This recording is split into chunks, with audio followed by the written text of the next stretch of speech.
You ever watch a woman try to slap pink fuzzy handcuffs on a SWAT trainer while screaming about the Constitution on a Tuesday in the middle of a grocery store parking lot? I have. Not a story I ever thought I'd tell, but here we are. And if you stick with me, you're about to hear how one neighbor's crusade almost tore our whole block apart, and then got a front row seat to what real power actually looks like. So, picture this. I'm in the truck just finishing a work call, and my wife Vanessa is heading toward the grocery store. Nothing fancy, jeans ball cap, her old polo sidearm on her hip, because hey, open carry state, and after years in law enforcement, it's as normal as keys in her pocket. She wasn't in uniform or anything, just regular Tuesday errand mode.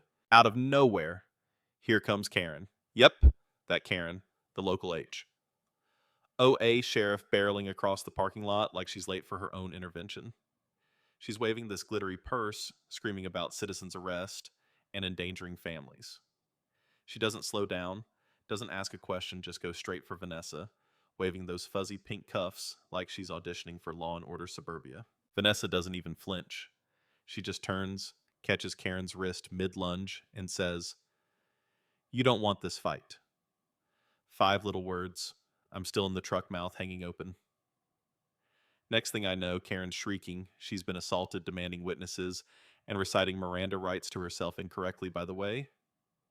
Which, honestly, I almost lost it right there. Phones are out. The store manager's panicking, and someone's yelling, "Lady, she didn't even touch you." Vanessa's just standing there, arms folded, calm as a still lake. Cops show up. One officer sees Karen and groans. Apparently, she's got a reputation for 911 heroics and tries to run neighborhood patrols in a neon vest she got online. Vanessa barely says a word, just hands the officer a card. He reads it, looks at Vanessa, then turns pale, and hurries off to make a call. Karen, meanwhile, is ramping up about militia infiltration and open carry terrorists, but when the cop comes back, he says, "Ma'am, you're free to go." Karen loses it, accuses the cops of a cover-up, threatens to report everybody to the mayor. Then the officer drops it. Before you do, you might want to look up who trains our SWAT team. It's her. The whole crowd goes dead silent. Karen looks like she's just swallowed a lemon whole, but she storms off, still clutching her fuzzy cuffs. If you think that's where it ended, you don't know Karen. By the time we got home, Vanessa had 3 texts from her team. Turns out Karen was already lighting up the HOA message board, spinning tales about how Vanessa brandished a deadly weapon and how the police were in on it. She called for a community safety walk to keep armed lunatics out of public spaces. Vanessa doesn't react much, sits at the kitchen table with her tea and that little smile she gets when she's planning something. Next morning, flyers everywhere. Protect our community, it says right above a blurry photo of Vanessa from the parking lot with her holster circled in red like it's a smoking gun. Karen even made up a quote. "They can't stop us. We are above the law." Real subtle. You ever see a person's delusion outpace reality so fast, it actually gets kind of impressive? That's Karen. She even set up an RSVP link for an emergency HOA safety meeting in her driveway, of course.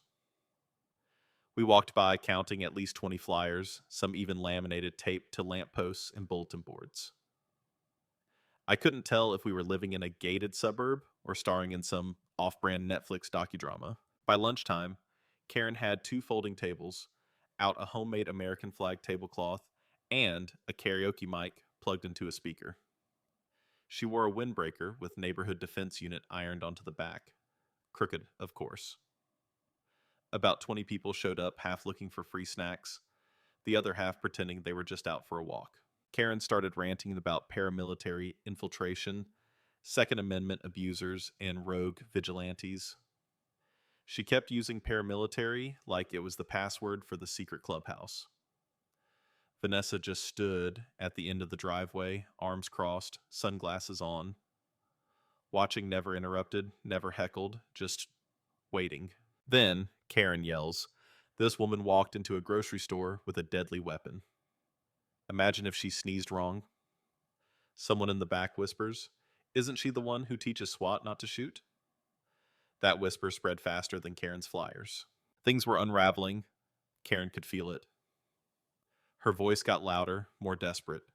She shouted, "If the police won't protect us, maybe we need our own patrols." And that, folks, was her mistake. Because that little maybe triggered a citywide response.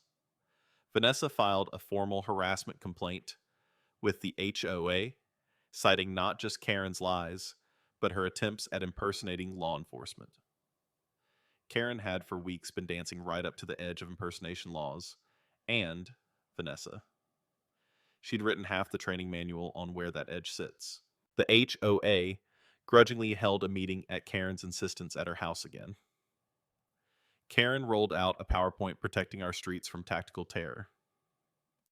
The second slide photoshopped Vanessa's face next to a flaming tank.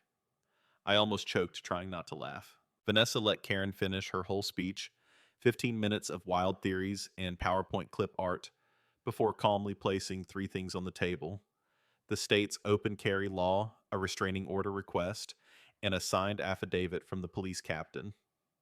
That not only was Vanessa legal, but she was the one training their department. Karen started shrieking about deep state cover-ups. The board just looked tired. That's when Lewis, the quietest board member, stood up.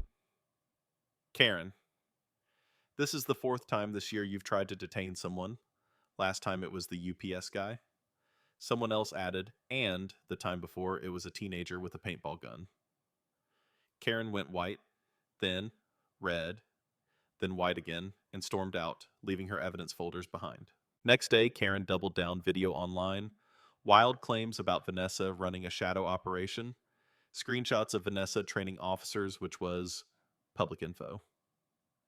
The internet didn't buy it. Within hours, the pink fuzzy cuffs meme was everywhere. People layered Karen's rant over penguin fails and rap remixes. The state training facility even offered to loan Vanessa the demo team, and that's all the encouragement she needed. Vanessa didn't fight with threats or lawsuits. She rented the community center, set up a safety awareness seminar, and invited everyone: residents, police, HOA, the whole lot. Free snacks too. Karen called it a cover for a gun rally and tried to scare people away, so naturally, more folks showed up. The seminar was calm, professional, and, unlike Karen's, fact-based. Vanessa showed actual case studies, video clips of how civilian interference causes more harm than help. And, right at the end, she showed a blurred still of the infamous pink fuzzy cuffs. Sometimes even good intentions can put lives in danger. If you're not trained for it, she said. Applause. Even the anti-gun folks lined up to shake her hand. Karen watched from behind a hedge binoculars, trembling. The neighborhood changed. People started talking to each other, checking facts, asking questions. One older woman brought cookies to our door and apologized for believing the rumors. Vanessa never bragged. She just told everyone, know the law, stay safe, ask questions. And that's when Karen really lost. Not because she was arrested, not because she was sued, but because the one thing she craved, control, respect, attention, was gone. But Karen, she didn't quit. Next morning, there's a manila envelope on our doorstep full of annotated screenshots and threats we're watching. You've been exposed. Vanessa just poured herself some juice and said, looks like Karen RSVPD for my next seminar. A week later, SWAT training came to town. Not just anywhere, Vanessa arranged the demo site right across from Karen's house. 3 armored vehicles, orange cones, command trailer officers jogging drills at dawn. Vanessa, in full instructor gear, headset and clipboard, calm and focused. Karen's windows were cracked open, binoculars propped up paranoia level midnight. By noon, the drills were in full swing, shields, barricades, tactical formations, everything. Karen hit the deck behind her hydrangeas. Then, she ran outside, robe, sun hat, and garden hose, yelling about domestic military intimidation. The officers never even paused. Vanessa simply pointed, the shield line rotated. Karen sprayed the hose, barely a trickle. An officer raised his shield, water deflected, kept walking. Karen retreated. That afternoon, she was on her porch, megaphone in hand, warning neighbors about compromised tap water. No one listened. Later, two real reporters invited by the police for a piece on community safety showed up. Karen tried to introduce herself as the local watchdog. The reporter deadpanned, "Aren't you the one who tried to arrest a SWAT instructor with toy cuffs?" Karen fled. The city attorney's office sent her a warning about impersonating law enforcement. The board banned her from unauthorized patrols and checkpoints.